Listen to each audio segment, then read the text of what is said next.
Let's go through a first round of introductions first. So my name is Sharon Gai, and I'm the GM for China at Pattern. And we'll just go directly to my right. Hi, my name is Lan Belinky. I'm the co-creator and general manager at Boscia Skincare. Oh, hi, everyone. Good afternoon. My name is Jackie, and I'm the head for beauty and also personal care and also home for Crossborder Ecommerce of China, Alibaba, Tmall Global. Hi, everyone. My name is Eric. I'm the head of house supplement, electronics, and food for Tmall Global. Thanks, guys. So let's first step in by just looking at the entire China e-commerce ecosystem first, maybe. Because it's a very large topic, and I think everyone here has heard a lot about Amazon, US, and now we're shifting gears to China and Tmall specifically. So Jackie, if you could start us off with just a lay of the land in broad strokes, the components of Chinese e-commerce and the role that Alibaba plays in it.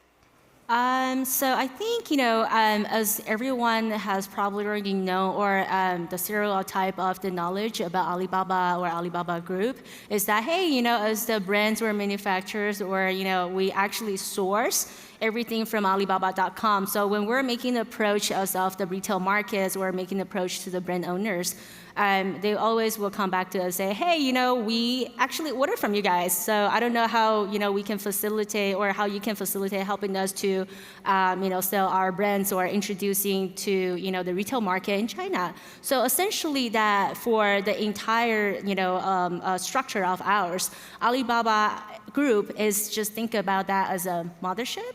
And it has all different kind of the sectors in terms of the retail, e-commerce, B2B, B2C, even M2B2C. And later on we evolved, and then having our Alipay payment type, and then et cetera, have the logistics services, and then we have our own algorithm. So I would say when you're thinking about the China e-commerce, of course that is not only limited within our realm, but it was pretty much 360 degrees as of that Alibaba has combined all the e-commerce and plus and minus all the retail structure, that services that in need, to tap into the market. So we could be able to provide a total solution, like a one-stop solution where you need to find and need some help, whether from, a logistic perspective or from payment perspective, or even we're talking about algorithms, with the Ali Cloud who will be helping to managing all the data or customers' insight. Yeah, so that's probably giving like a little overview about who we are, and then later on we'll probably be more understanding about the retail and the e-commerce that we'll be talking about. And so going further into that, Eric, as a category head, you work with a lot of brands.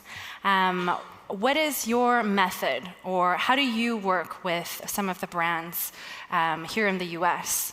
And how do you tie them back to the Chinese consumers in China? So a lot of brands are interested in getting to China. Obviously, it's a very daunting task. They don't know who to go to. A lot of times they come to us, and we have a very elaborate ecosystem, and a lot of times it's very overwhelming for brands to know what to do. One of the best methods is actually going to what we call a trade partner. Utilizing a trade partner, these are the companies that understand our ecosystem, knows how to operate and navigate on our platform, and pretty much partner up with them so then they can bring their brand onto the Tmall Global platform with relative ease. Great. And Lan, so you're actually a brand that sells on Tmall, specifically Tmall Global. Can you maybe first take a step back and just introduce the brand for us? Yes, of course. So boscia stands for Botanical Science. And since 2002, we have been the leader and pioneer when it comes to clean beauty. What that means is, we are free of artificial color and fragrance. We are vegan, cruelty-free, free of harmful preservatives. So really leading that way. Currently, boscia, we are distributed widely through the US, also globally, but really realizing, during COVID that we needed to shift our business model, and kind of how we started our business with Tmall Global. And what has your journey been like? Oh my gosh. You actually work with Jackie, right? That is This whole correct. time. Yes, from the very beginning. It has been a great experience, and also for us, boscia, this is our second round in China. We were previously there through a brick and mortar distribution. However, after being there for 2 years, it did mean that boscia had to alter one of our brand pillars in DNA, and that was something we no longer wanted to do. So we did exit China, but with the Tmall structure, because it is borderless, we are able to stay authentic to the brand, staying cruelty-free, vegan, all of those great brand points that we have. But the entire process, again, working with not only Jackie and her team, it was so seamless.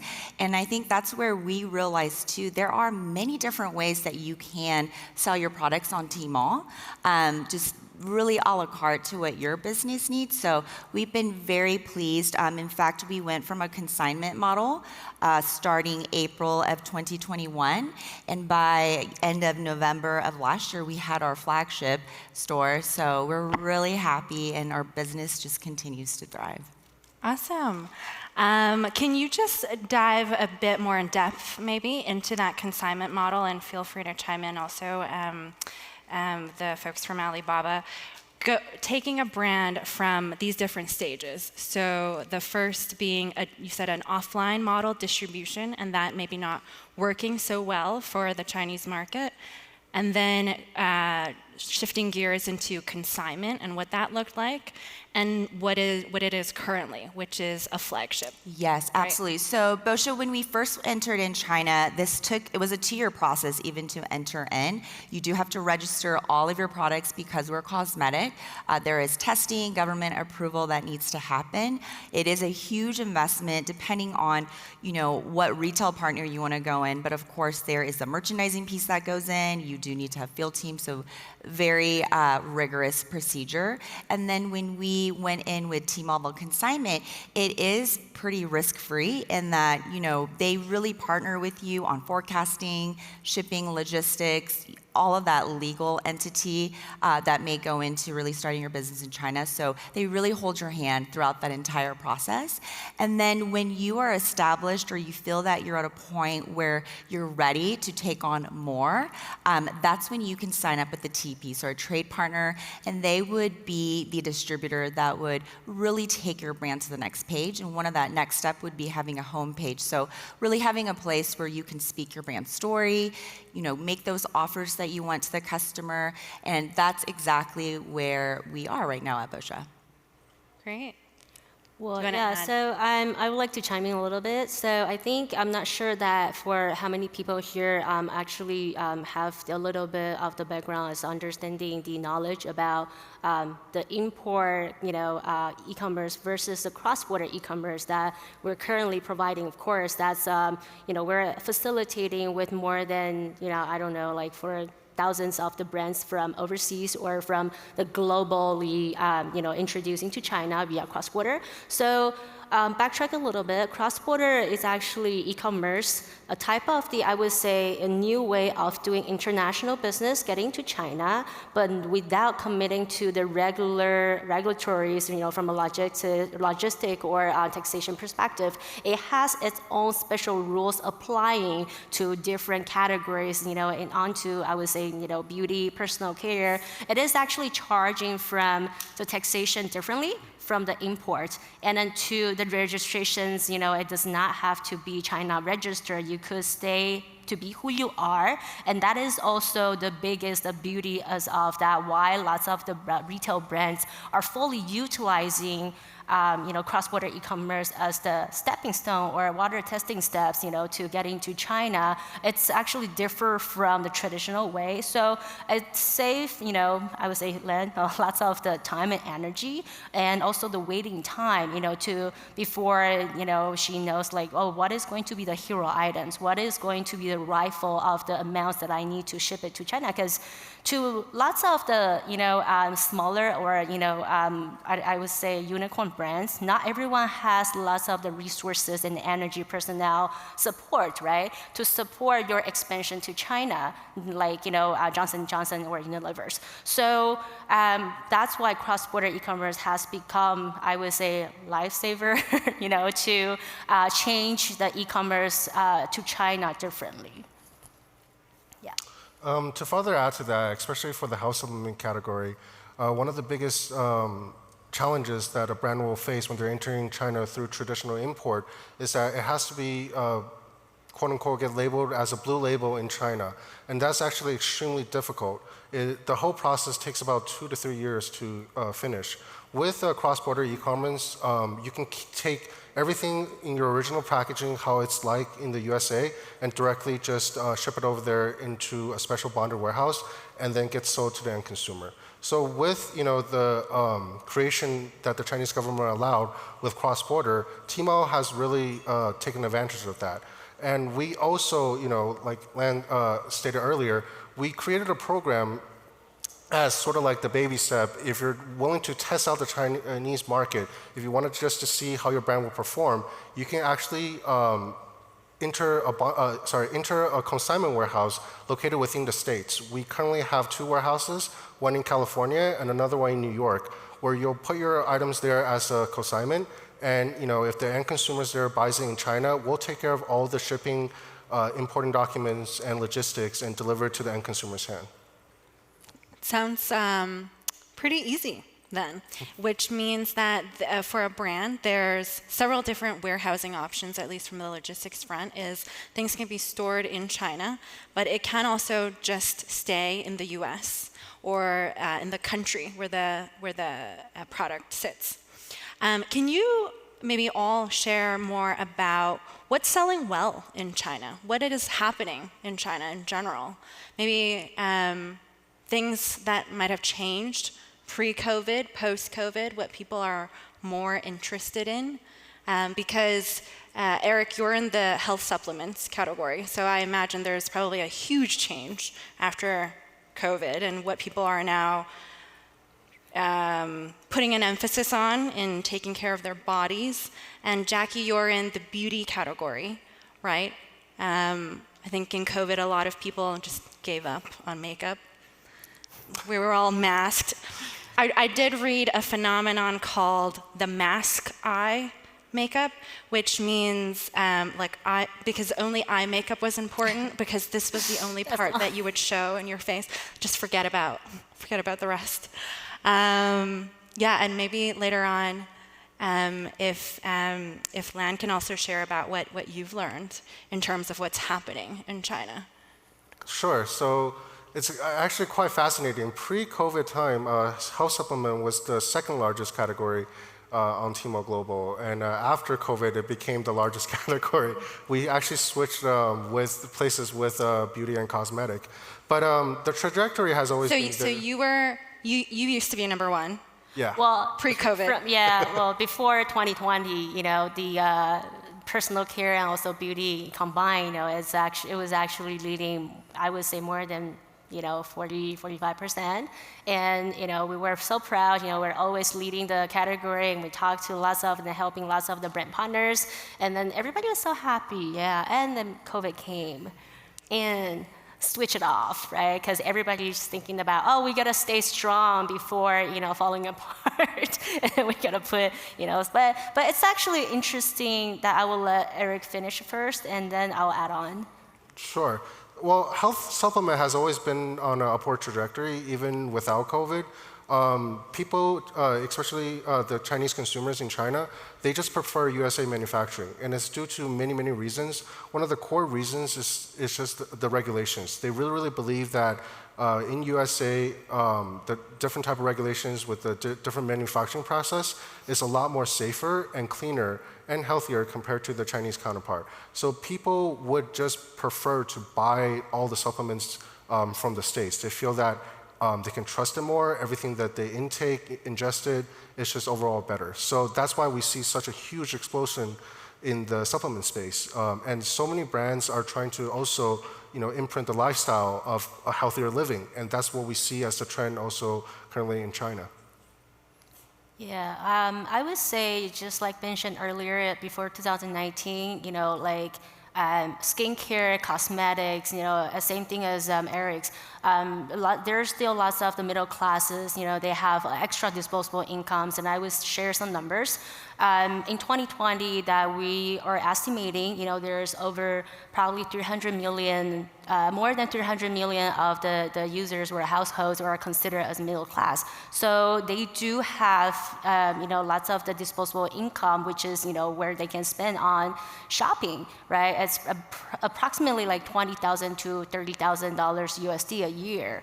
And then, through the COVID, lots of the things actually changed, just like Sharon mentioned. No one's, the lipstick used to be like the leading subcategories in cosmetics.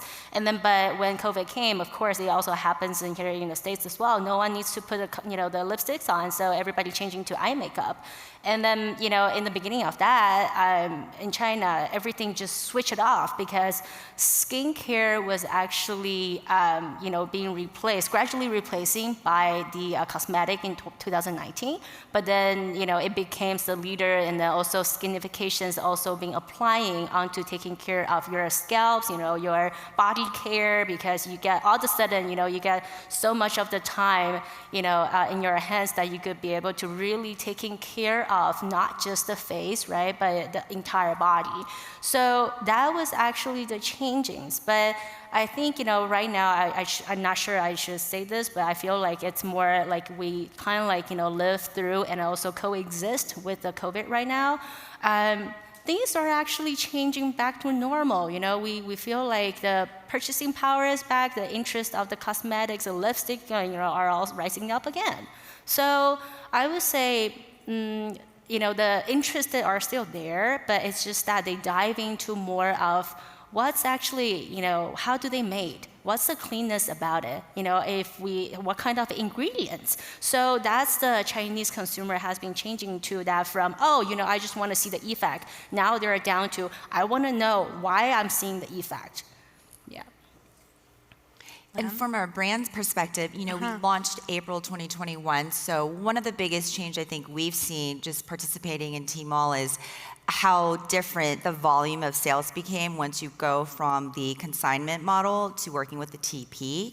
But very quickly we learned, not necessarily, of course, the top products in the US is going to resonate with that market. So really still in this, COVID, post-COVID situation, our cleansers have been top performing in the Tmall market. The other SKUs, which, it does really well, but not necessarily our top SKU in the US, would be our vitamin C serum. It really is for brightening, really helping with discoloration, so that's doing really well. And then surprisingly enough, in the US, we are, as a skincare company, tapping more into wellness. So we launched a body care collection, and actually just this month, we launched a face and scalp powder. But this item, when we did show Tmall and our counterparts with our trading partner, they were so excited because that is such a huge category. And of course, something, we wouldn't know unless we really dove in and looked at the market. But that's been very eye-opening to us. I think, there's just so many different SKUs that we had in our assortment that we didn't know would be such a big seller on Tmall. What was the last one? The scalp powder? Yes, face and scalp powder. Face and scalp powder. That's correct. Have you either of the Alibaba folks used that product before? We have seen, or the audience, the scrubs, right? New product for everybody. We used to use the words of detox, right? You scrub it off and then detox it, but everybody just thinking about, I need to detox my, scrub it off from my body, but mentioned earlier that through the pandemic, people also thinking about, hey, if I have hair growth problem, maybe I need to dig into more about the skin, which is the scalp over my head, right? And that's when you realize, I actually need to detox my scalp as well. I think that's what the powder is Yes, for. definitely. Yeah, and I got that knowledge because that's actually the keywords, right? So lots of the keywords has been changing because of the COVID, of course, but lots of the keywords also changing because the needs of the populations in the middle classes, the generations that we're penetrating to. Like, we estimated rolling to, 2030, that we're gonna have another bump numbers to probably 500 million of the middle classes, right? So we're only penetrating to like 1.68 trillion USD in the e-commerce, and then cross-border itself only not even 10%. So there is a lots of way for us to go. I mean, in China, there is lots different tiers of the city, and we're only penetrating to probably 3 out of 10 of them. And we all know that right now we're in June, and there's something called the 618 campaign.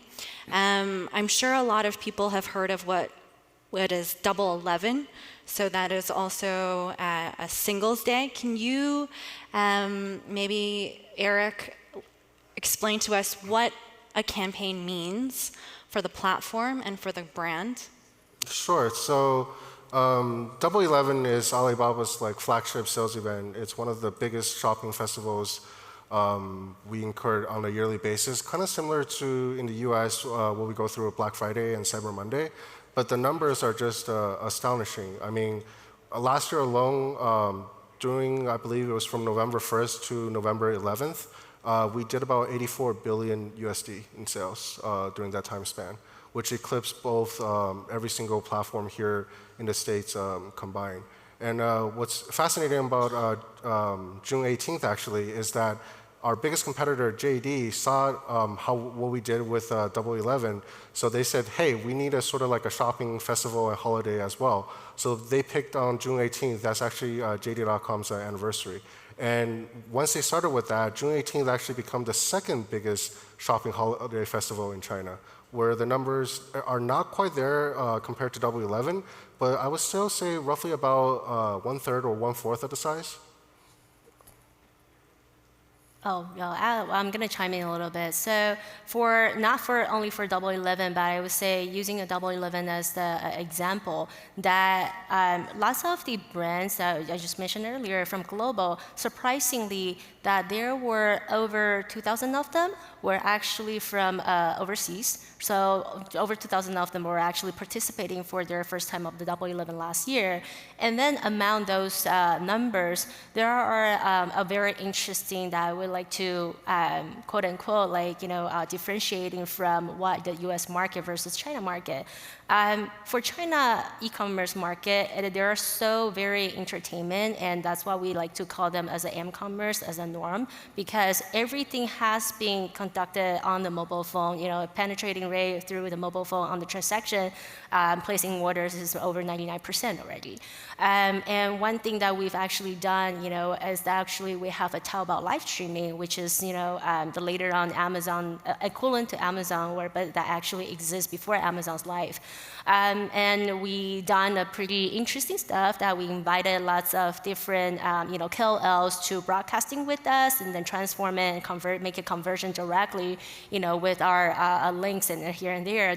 We work directly, connecting them, and providing the platform and providing all the gears. So all the transaction that you see will be through, from brands providing to, KOLs, and then they're using the link, and then, customers just watching the live streaming and then place the orders online at the same time. So I would like to show you guys some exciting pictures. I think, it's gonna excite everybody's, yeah. That's, at the end of the Familiar 2019, face. and I'm pretty sure that's, everybody know who, Kim Kardashian was this. So we've actually helped her, and, thanks to, of course, the TP of hers, to launch the KKW fragrance, during the Double 11 in 2019, and it just sold out, like I'm not gonna mention like how many bottles, but it's a lot of bottles.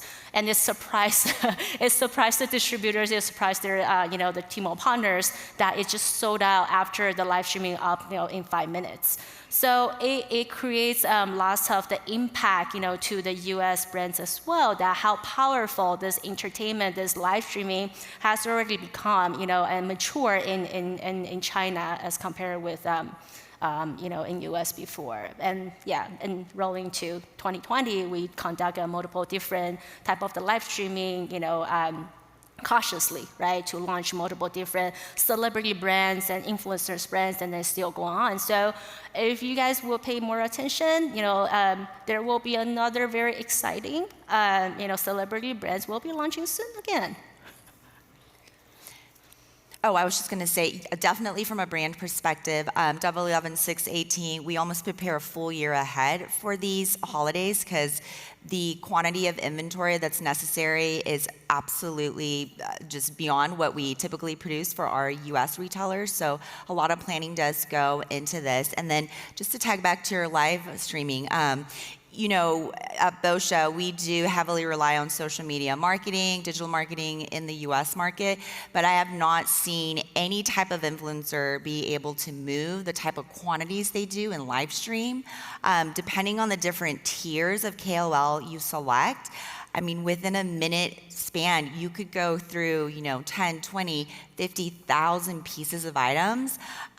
So forecasting that is very difficult, but just really want to stress that the live stream is a big chunk of the business, and it really is incredible to see how quickly those pieces move, and it's happening all live. And I know, live streaming isn't that common here in the US per se when it comes to converting into sales, but it really works there.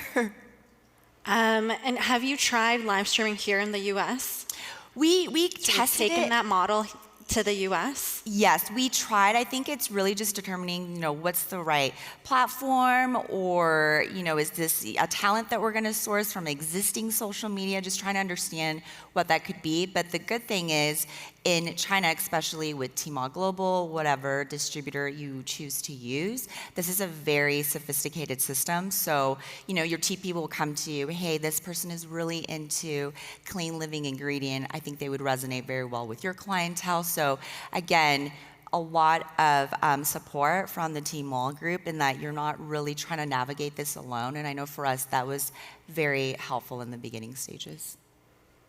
And does Alibaba take any part in looking for these type of KOLs or live streamers, or on the lookout for certain KOLs that would be suitable for certain brands like Boscia?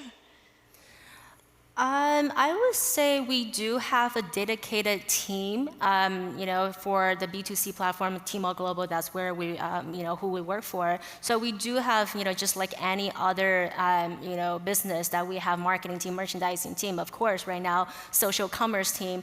And yes, we would actually have, some preferable and also some affiliated of the KOL, or, well, and for people that who are not sure about KOL, means that it's a key opinion leader. So it's equivalent to major influencers in China. But we also work with lots of the bloggers and vloggers, or KOC, which is a key opinion consumers.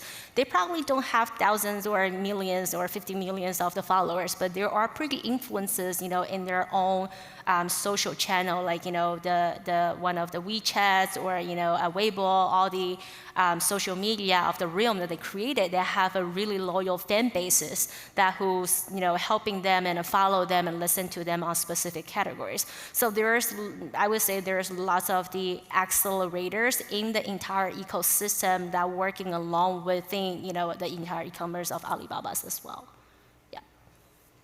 And Lan, if you're comparing sort of working within the Amazon ecosystem versus the Tmall ecosystem, what would you say are the biggest differences between the two? And what are the things as a brand to take heed of when you're working? Yeah, great question. So, we did also launch on Amazon, fairly new as a brand. I think it was around 2019, and really comparing those first steps with Tmall. I do feel that with Amazon, you're almost expected to know what that process looks like. So there was a lot of internal challenges, making sure, at boscia we had the right players. So whether that mean, creating a new department, bringing on new talent, it wasn't so clear cut, I would say. And it was hard because, Amazon, the way we have set up now especially, we don't necessarily have a person that we could go to if there's an issue. There's a lot of tickets that you submit, and completely understand why that system is. It's such a big corporation. But with Tmall, I would say in the beginning steps, I felt that they really wanted us to succeed. If there was a problem, they were the first to really help us. So I would say that even though it's a platform in China, you're selling to the Chinese consumer, it can sound very mysterious, a lot of unknowns. But once you really start diving in, it's fairly straightforward, and I think it's that piece of having support and going into it knowing that you're not, making a huge investment. You can really start really small and work, figure out, is this the right forecasting? Do we know what our hero SKUs are going to be? So I would say that, as funny as it may sound, Tmall was a little more easier to setting up, but no joke, it really was a situation where we met weekly, we made sure that we had our timelines, and I believe in our situation, we probably were able to be on the platform a lot sooner than we expected. So that was a great win for us as well. And what about Jackie and Eric? What do you both think, in large strides, the major differences between these two type of platforms of Amazon and Tmall? Do you think it's really different, I would say comes so. to brands? Mainly also because of how robust our ecosystem is. For example, one thing I like to bring up is Alipay. Alipay is the payment processor that we utilize in China, and we have a penetration rate of 99.79%. So pretty much everyone in China utilizes it, and that really, really helps us, with the brand and the consumer to sort of navigate how the flow of money goes and stuff like that. In terms of working with the brands and stuff, we are a lot more hands-on. Mainly because not a lot of things are more automated in China. A lot of things requires constant communication. And the biggest difference that I see between us and Amazon is how fast we change. The speed that we change and stuff usually is really, really rapid. And sometimes we have the people and the personnels not only in China, but also here in the States that can sort of respond to the changes really, really fast to sort of get the latest, the best right on track. If there is an inventory missing for whatever reason, we can put the people and personnel in place to sort of move it in and get it going. So with that, that's what I see as one of the biggest differences. Yeah, so later on, I was hearing about the panel, the last panel, and then the lady said, the Amazon says the constant change is the only thing that change. That's actually happened to be our model as well. The constantly change is the only thing doesn't change, okay? But it doesn't mean that the user experience is actually changing. It's because the needs of the suppliers and also brand partners, constantly changing because, the consumers and also the target customers of ours are growing up and they're constantly changing, asking multiple different kind of directions, asking different kind of lifestyles. So we have to be evolved and changing, not just from providing different kind of solutions for different size of the business, different size of the brand partners. But I think one more importantly is that the major thing is that essentially, right, everybody thinking about going to China is like, oh, it's very far away beyond our knowledge. There's lots of the cultural differences and nuances that's not within my understanding, so how can we trust you? So based on that, we create lots of the rules and IP protections, to protect, the trademarks, the owners of the brand partners, that we want to make sure the authenticities, all the concerns, the major concerns about the brand partners are, not going to be their concern when going to China, because it used to be one of the top of the, issues that thinking about, how do you protect us? And I think that's for that, we actually put lots of the efforts through the years, and then that's how we build up a system and gaining more of the trust from the brand partners. And Lan, you mentioned earlier that it was a super easy process to work with Tmall, but I'm sure it wasn't always super smooth at every step of the way. What are some of the things that you found that was actually quite difficult, or some things that you needed to learn? Yeah, absolutely. One of the things we had to learn was, unlike our US business model, we really do have to go into the China market with GWPs.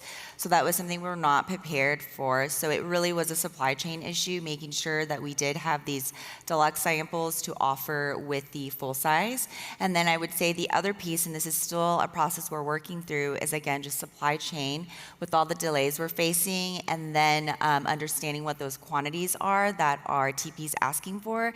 It's a continuous struggle, but I do feel this is a situation that we will foresee again. And I say this because a lot of the interactions we have with KOLs when it comes to live streaming, they will ask, well, how many pieces do you have on hand that we can sell through? And that does sometimes become the deal breaker, because they are very confident that they can move through, making this up, 50,000 units. But if you don't have that on hand, you're not necessarily, going to get that type of partnership at that level.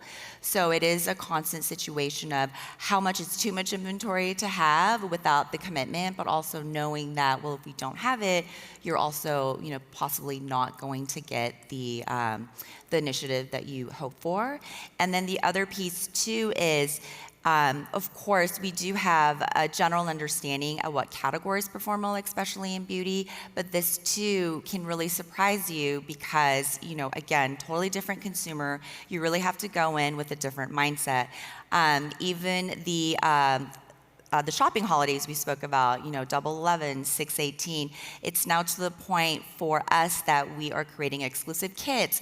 What does the artwork look like? But we have to react pretty quickly. So I would say right now the biggest challenge would be supply chain, understanding what that forecast is going to look like, but doing it in a safe, balanced level. So it sounds like a lot of that legwork is taken up by yourself, but also probably a large part on the TP. Definitely. Right? Absolutely. So somebody like Pattern, for instance, would be a partner that you would potentially work with in your journey. What were some other things that you found while working with your TP, your current TP, that was good or difficult? I would say, it's been a pretty smooth ride so far, but really trying to nail down a lot of these marketing activations has been pretty difficult. I mean, apart from just the time difference and culture, but we would go in as a brand with our thoughts, and this is, our brand DNA philosophies, so really want to align with certain influencers or marketing initiatives, but that was maybe not what the TP was thinking. And another example is, in the US, we never really stress as a brand that we are made in the US, we are manufactured here, we're a USA brand, but that did tend to become a big selling point over on Tmall.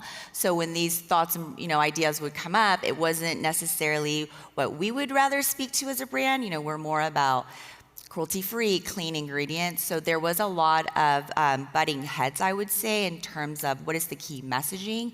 But at the end of the day, them being the expert, we did really align and support what they need.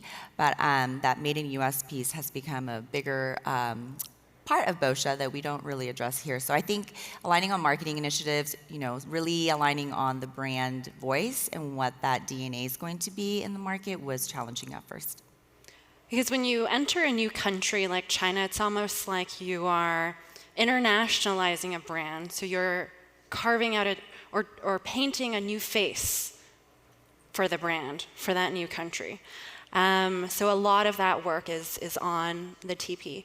I'm curious to know, Jackie and Eric, what are your experiences when you're working with TPs and knowing how to take that group of or type of companies to the brands that you want to have on Tmall Global? Yeah, so back to the story of the TP, which sometimes stands for Tmall partner, but also trade partners as well. So essentially, then when people are hearing about trade partners, that they just automatically think, oh, they're only distributing or redistributing, finding the omni channels for us. But it's not only that.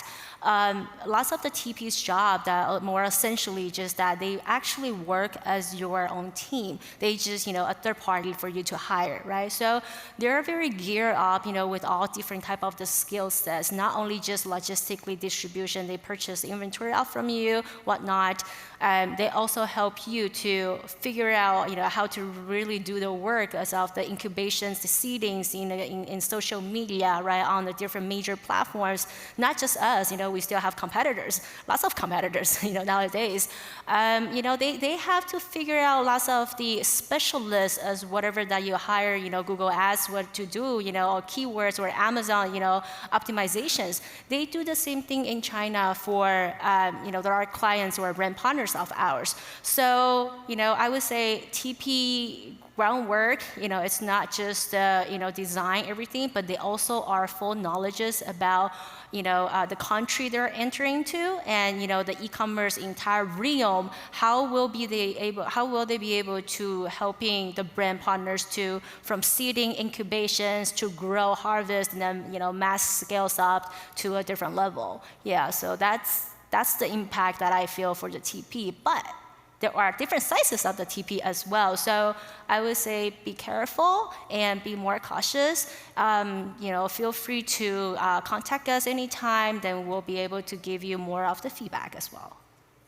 To add to that, my experiences with brand and connecting with TP is that a lot of times the TP and brand, they have different expectations. When you're entering into China, you have to sort of see it as a long-term investment.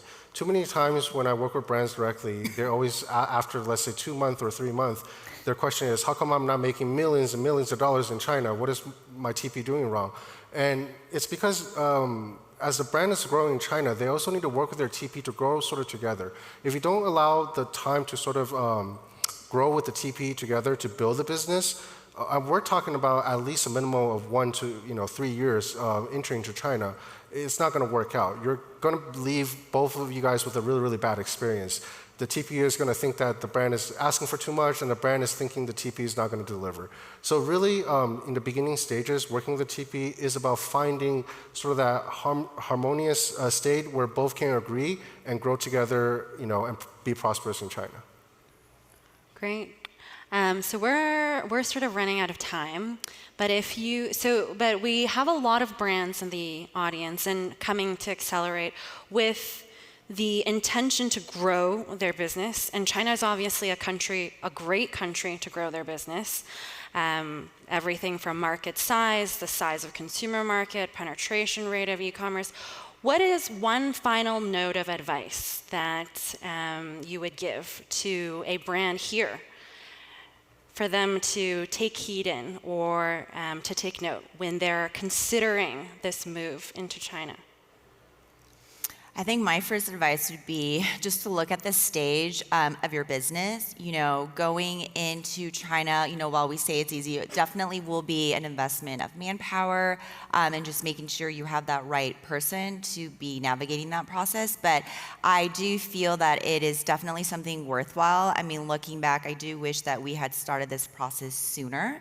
So just knowing China, the market size, especially with the level of risk you're taking, I would say check out Tmall Global. It could be, a pleasant surprise for you once you start, really exploring what this means in terms of setting up your business, what your returns could look like. So my advice would be definitely take a look.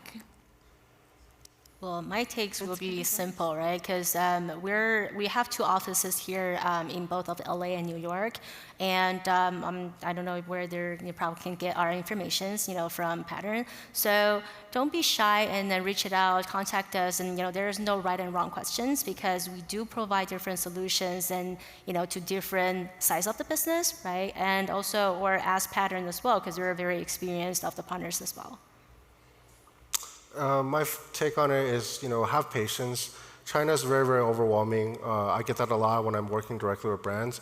But take the time to sort of go through it. And again, we're here, we have, like Jackie said, 2 offices here. Our whole role here is to sort of help brands find their success in China. So don't be afraid to ask if there's any questions or concerns. Great. Well, that's all we have in terms of time today. And I want to thank all 3 of our guests for coming in and sharing your stories, your experiences, your knowledge. I think all of our panelists will stay back, right, for any questions that the audience would have to speak with them one-on-one.